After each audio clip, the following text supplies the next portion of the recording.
RAD, the Groms Down Under, is a 3-week skateboarding tour along the magnificent east coast of Australia. Equipped with 6 Groms, a mobile home, 3 tents, a flurry of skateboards, Piggy Dude the furry pig, and a rubber chook called Chuckle Butt, the tour covers 2,500 miles of tarmac and good old Aussie dirt track.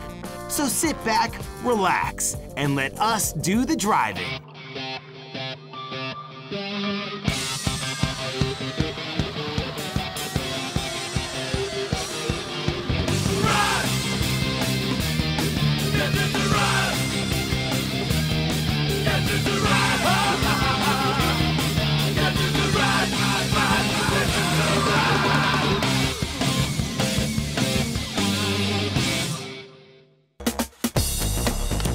This week, the Groms lay down some sick lines at Ballina Skate Park. We meet Scott Dillon, one of Australia's surfing pioneers. Sam explores Australian wildlife in her low-down down under. But first, we're in Coffs Harbour, and it's time to go whale watching.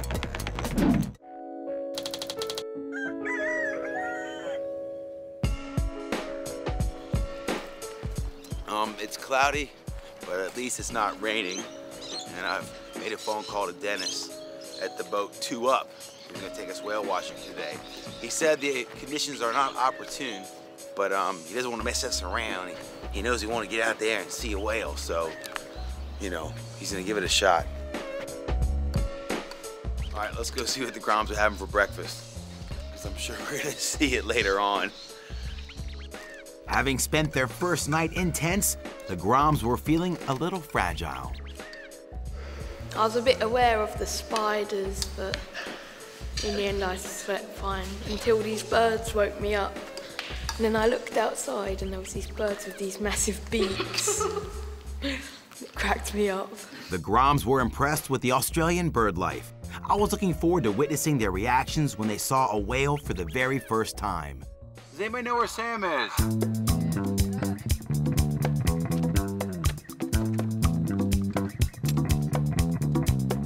Where were you, Sam? I thought we were packing all our stuff up. I was packing all the stuff inside my tent and ready to take it down.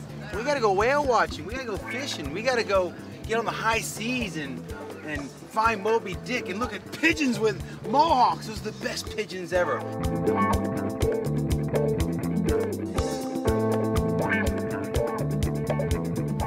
Now we gotta find a boat called 2 Up.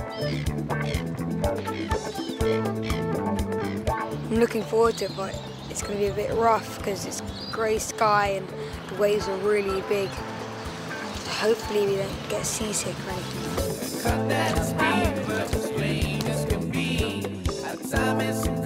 Everybody say hi to Dennis. Hi, Dennis. Say thanks, Dennis. Welcome aboard out there, charters. What I'll do, I'll just run you through the safety drill of the boat. We've got life jackets up under the roof there. Another 50 odd inside. There's a life raft here, 25-manner, which the crew will deploy if anything happens, which we hope it doesn't happen. Following our briefing, we left the safety of Coffs Harbour for the rough, powerful swell of the South Pacific Ocean. Everyone was kind of stoked that they were going because they really wanted to see a whale, and everyone had their cameras out and wanted to take pictures and stuff. So we got on the boat, but it wasn't really the most appropriate of weathers to go out in. I looked around me when we just left and no boats had left because the swell was too high.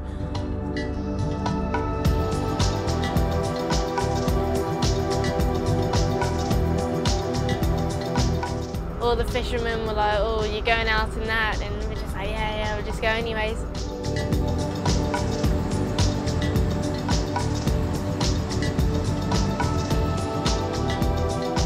We went and after 10 minutes we saw these 2 whales and they kept on popping up and going back down. So we got some nice photos and footage of that.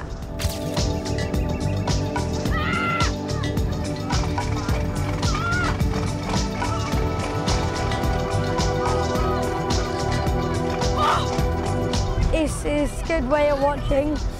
It is funny because they're so far away, but they're so big, so they're massive as well.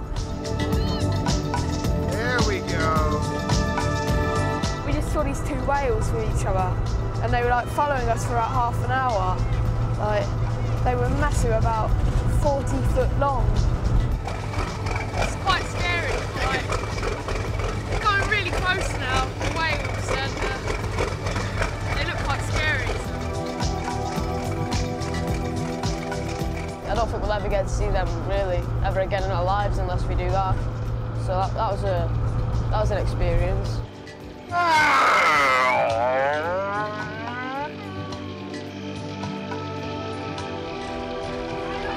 Down! Yeah! Yeah! Do you get that? Hey, we're going whale watching. We saw a whale tail.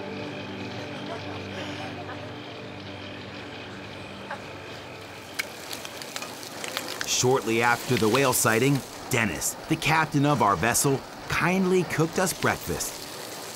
I wondered how long it would be before the motion of the ocean got the better of our grease-filled stomachs. After we saw the whales, we started fishing. As Dennis prepared the bait for our deep-sea fishing adventure, it became apparent that no one felt that good.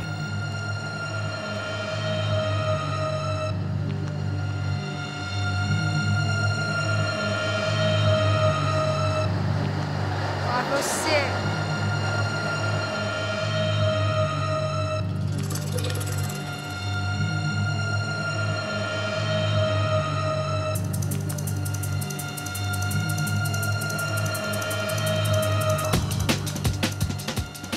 I don't feel too hot.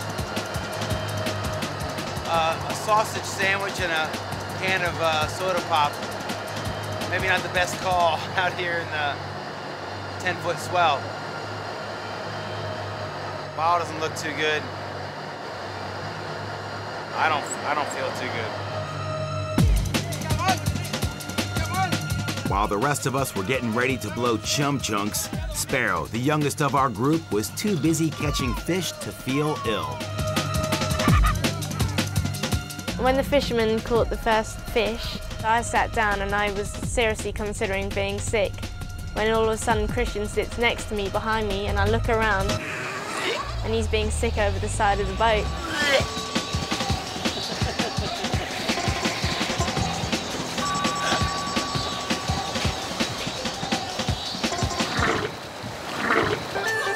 We just started a whole chain.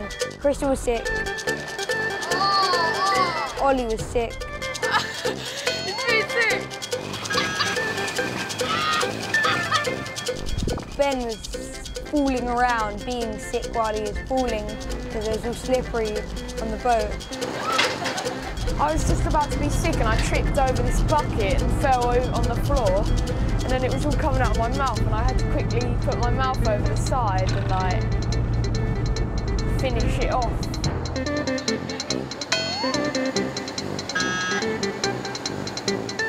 I started puking in the line, and then Chris started puking, and then Ollie started puking, like all in a line, and it was flying everywhere. It was disgusting. That's enough now, I reckon. Once the trigger of insanity had been switched off, we were all feeling a little better and joined Sparrow for a spot of fishing ourselves. The dead fish touched me.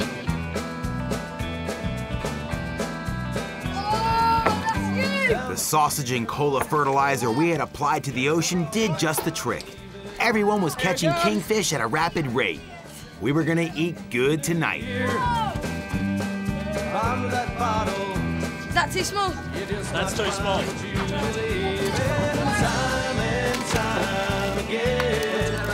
It might be a whale. I'll never understand, but the phone never rang.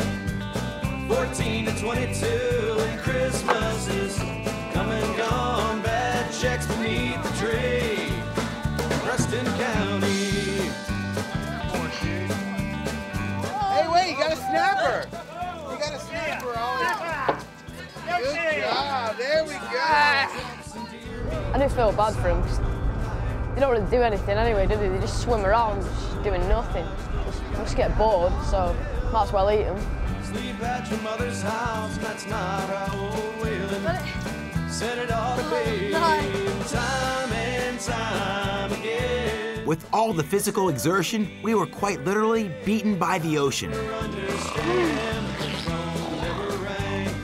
Dennis wisely decided to call it a day and steered the vessel back to the safety of Coffs Harbour. As we made our way in, the fishing crew cleaned down the decks and filleted our fish. We were all relieved to be mooring up. Despite our seasickness, there was no doubt we all had one of our best days on tour. Dennis and his crew had really hooked us up superbly.